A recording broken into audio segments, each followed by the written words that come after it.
reason I can do this, the only real reason I can do this right now, is because I have mastered the friction zone. That's it.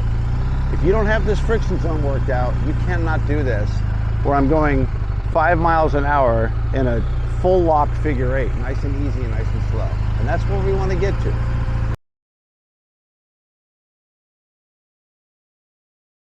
Hey, Quinn Rediker, Police Motor Training.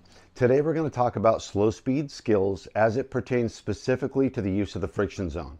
I've had a lot of people ask me to provide some type of more basic understanding of what the friction zone is and really how to get acclimated and skilled at it.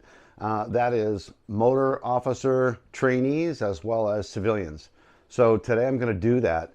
I'm going to give you 3 drills. These are the most efficient and safest drills that I've seen and utilized to teach people this technique.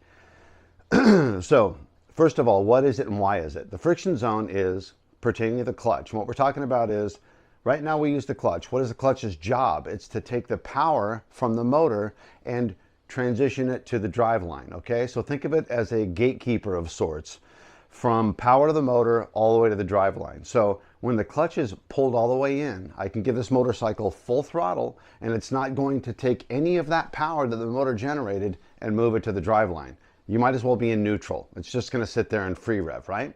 Now, if the clutch is all the way out, whatever power is in that motor is going to be 100% translated into the rear end there, right? So the friction zone is that twilight zone, that gray area, that dusk and dawn space within the clutch where we're supplying some of the power from the motor to the drive line, but not all of it, okay? So we're not fully engaging the clutch and we're not fully disengaging the clutch, all right? That's the idea. Why does that exist? Why would we do that? Because it's kind of an unusual situation. Well, years and years ago, police motor officers figured out they're going to take these big heavy motorcycles and they're going to navigate them into tight spaces. Well, first gear alone, as you probably know, depending on the bike you ride, is going to go anywhere from 40 to 80 miles an hour in first gear. Well, we want to go 4 to 8 miles an hour, nice and tight and slow with the motorcycle leaned over. So how are we going to slow the motorcycle down? Well, we can let off the throttle, which is typically how we ride right now. We're modulating the momentum of this motorcycle utilizing the throttle. The problem with that, the challenge you're going to run into pretty quickly if you haven't already, is that you want to go slow. So the clutch is all the way out, right? It's all the way out, and you're letting off the throttle. And now the motorcycle is chugging along because it's at idle. So you have no power because we're trying to get the motorcycle to go slow. But what we're doing is we're trying to put this motor to sleep, and at some point it will fall asleep and you're going to stall. We don't want to stall. So with that chugging along, it is not inspiring you to lean the bike over. So in order to get this bike to feel a little bit more stable, you're going to give it a little bit more throttle. But now we're going too fast. So utilizing the clutch in this friction zone space allows us to go slow, modulate our momentum, but still have a nice steady hum of the motor. So right now, when you think of going or slowing, controlling that momentum, we're thinking about the throttle, right? We either give it gas or less gas. I want you to get that out of your head for this friction zone idea and start thinking about the clutch is the gatekeeper of power. So it is the controller of our momentum. In other words, I can give this thing lots of throttle, and now if I live in this twilight zone, this friction zone space, I can now control my speed. And that's what we want. We want a nice steady hum of the motor at about 2,000 RPM, and we're going to modulate that power as we move this clutch in and out. We're going to take that power and move it to the driveline. So we get a nice stable platform, but we're actually and also going nice and slow, okay? So we're gonna work on 3 specific drills for that. Now, a couple things. 4 fingers. I want you to use 4 fingers on the clutch. Why do I want 4 fingers? Any motor school around the country, you're gonna need to do 4 fingers, okay? Some people will say, use the rear brake or don't use the rear brake.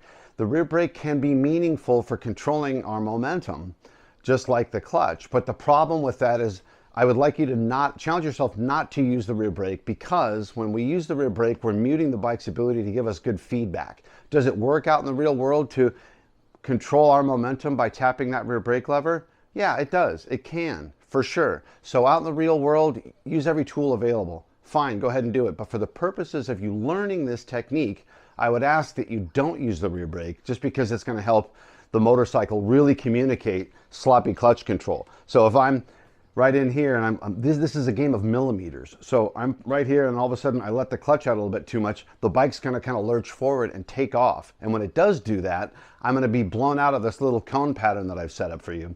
And when that happens, now I know, I'm too sloppy with my friction zone. I have this travel, right?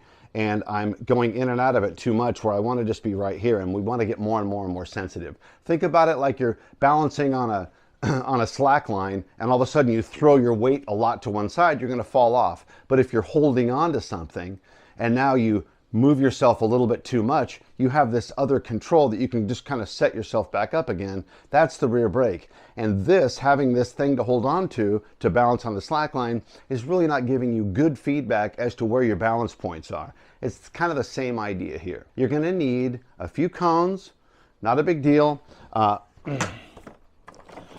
These are the cones I have. These are Lee Park's design. These are just little rubber ones. They're washable, but what I like about these, it won't really matter today, but when you roll over the bases of these, it's grippy and rubber. They're not plastic, so they don't go sliding out from under you like, say, a record might, right?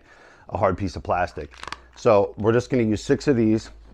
We're gonna need a 2x4. So if you have one at your house or in a parking lot or something similar to that, ultimately we want something in the shape of a 2x4, approximately, that is movable, okay? Because we're gonna be rolling over it and we're gonna see if this thing moves, and that's gonna dictate whether or not we're being good with our friction zone. And the last thing is just a little incline. You can use the edges of a driveway if it's not a crowded area and you're not gonna run into any concerns with cross traffic or pedestrians or any of that. So those are the 3 things we're gonna use. I promise you, if you stick with me on this stuff, it's gonna make a big, big difference, and your clutch control is going to skyrocket in your ability. All right, so let's get going. So this is an incline drill. The idea with this drill is that we are modulating the clutch, we're moving it in and out, and it's affecting how much power we're putting to the rear of the bike, and that is determining where we are on this incline. Are we motoring up it?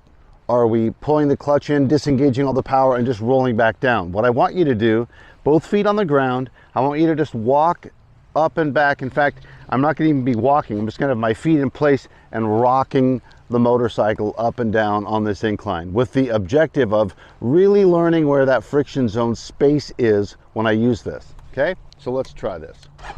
First gear, feet are on the ground, and I'm letting the clutch out, 4 fingers on the clutch. So here we go. Motor is between 1500 and 2000 RPM. And look at the clutch. If you pay attention to my clutch hand, we're talking about millimeters, like 1 millimeter is dictating. Now, if I have not enough power and I let out the clutch too fast, I stall the bike. So we don't want that. And as we're sitting, so we want a little bit of power, so make sure you're giving it some throttle. And when I say giving it throttle, I don't mean this. I don't want you to rev it, I want you to set it at about 15 to 2 so we get a nice hum from the motor. Again, no brakes, and I'm just controlling, rocking it back and forth. Now if I pull in the clutch too far, what happens? I rock back too far. So get back into position. We're sitting at the base right now. Clutch is fully disengaged. Now here we go. Throttle's at a nice steady RPM. So this right here is my friction zone. I am living in the friction zone space. Notice I'm not screaming the motor. I'm not gonna fry my clutch. This is just nice and smooth. 4 fingers on the clutch. But as you can see, it's a very subtle game. I'm hardly moving that clutch. But this is your friction zone, where that clutch is not fully engaged and not fully disengaged, okay? So to challenge yourself with this, one of the things is you can see I'm rocking back and forth. So now back up a little and sit here. Back up a little more and sit here. Back up a little more and sit here. Move yourself back to the top and just sit up there. Back up a little and sit. Sit. Sit. Okay, so that is the control of the friction zone right here. This is it. Okay, this next drill we're gonna do is called the 2x4 drill. Now, essentially we're gonna be rolling over this 2x4. Not a big deal, right? The challenge here, however, is, especially when it comes to the back wheel, What we're going to have to do is we're going to have to set our RPMs, and we're going to have to start modulating the power, and understand that the amount of power that it's going to take us to initiate rolling over the 2x4 is more than it's going to take once we've already rolled over the 2x4. In other words, I'm going to have to modulate the amount of power I'm putting from the motor to the rear very quickly, because I want to get a consistent momentum over the 2x4. So what you're going to see me do is I'm going to be in that friction zone like we just did in that little incline drill. And as soon as I start rolling over the 2x4, I'm going to start pulling the clutch in, however slight, just a 0.5 millimeter, to ease the amount of power so that I get a consistent momentum over the 2x4. And then I'm going to go nice and easy. And then when the back tire hits that 2x4, I'm going to do the same thing. The tricky challenge to this drill is that, especially when it comes to the rear wheel, you end up putting too much power to the rear, because we're still a little new with this friction zone range of motion thing, and it shoots the 2x4 out from under you. That's why we want something that is not bolted down. Okay, so let's try this. Again, this is a first gear drill, so here I am, and notice it's stopping me, right? It's a 2x4, so it's saying, hey, no, you don't pass. So now I have to get over it. So it's going to take more power. So now I'm at about 2,000 RPM. Okay, now I've pulled the clutch in a little bit, because the amount of power I need now, I have no resistance. I'm running over nothing until the back tire comes along, and it needs to go over the 2x4. So here we go now with the back tire. So now I've got that resistance again. So I want to go over nice and easy, nice and smooth power. Now I'm just about over it. Now I'm pulling the clutch in a little bit, because I don't need a lot of power, because I'm just rolling back on the other side of it. Now I've cleared it. There we go. So here's what happens when we put too much power to the rear to get over it, when our clutch control is a little bit sloppy. That is your litmus test to know, hey, I'm putting too much power to the rear wheel momentarily. And again, as we talked about on that little incline drill, just gentle control of the friction zone. Okay, this last drill that we're going to do is the slow cone weave. So these cones are in line with each other. They're 12 feet apart. There's 6 cones.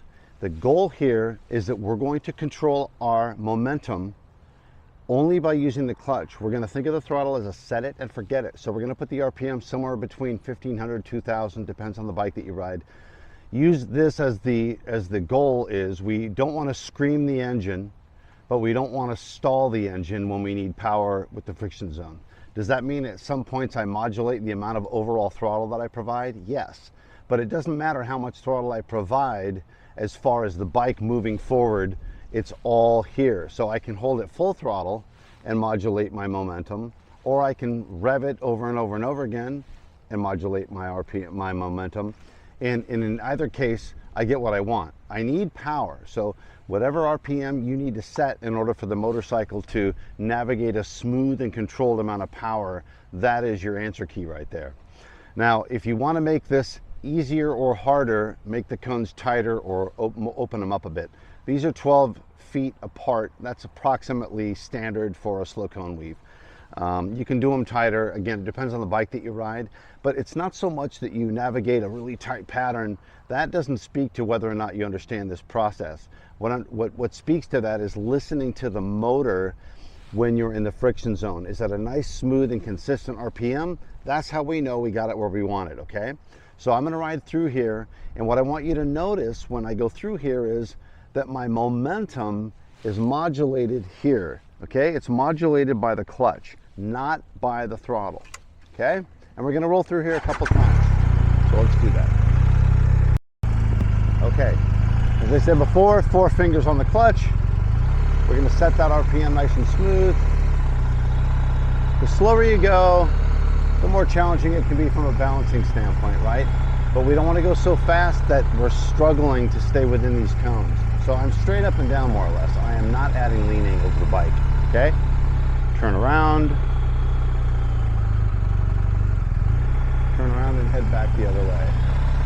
Now, if you find yourself modulating the momentum and you're a little herky-jerky with the clutch, and in other words, the bike tends to get away from you, tap the rear brake, slow yourself down, and use the rear brake kind of as a reset. That's what I like to do. Okay? So here we go again. Nice and smooth and controlled. I'm straight up and down. Now, do I want to go faster? Listen to the motor. Hear it dip down a little? That's because I just put more power to the rear and now I'm moving faster. I went from 3 miles an hour to 6 miles an hour. With power to the rear wheel, I can control the amount of energy that this bike produces to help stabilize itself as it falls over. Now, I'm not using brakes. As you can see, I'm doing some gentle counterbalance and I'm using the friction zone, but that's all I'm doing. Some people will say, well, how do you get full lock? Well, it's kind of a byproduct of doing these things correctly. So the bike is in full lock right now, both directions. Nice and easy and nice and smooth. But this is where you can get to. It's nice and easy, right? Notice when the motorcycle falls over, I'm not panicking. It's not scary. It's not dropping really aggressive, nor am I riding that aggressively. I'm just sitting in the saddle talking to you, right? So it's not something that is necessarily really difficult to master or has to be scary. You will get the basics of it pretty darn fast. It does not take 15 years. You will be surprised. Most people figure this out in literally in a couple days, and then the road goes on forever with how smooth and proficient you get with it. Take your time. Don't drop your bike. You won't need to. And reach out to me if you have any questions. Have a great day.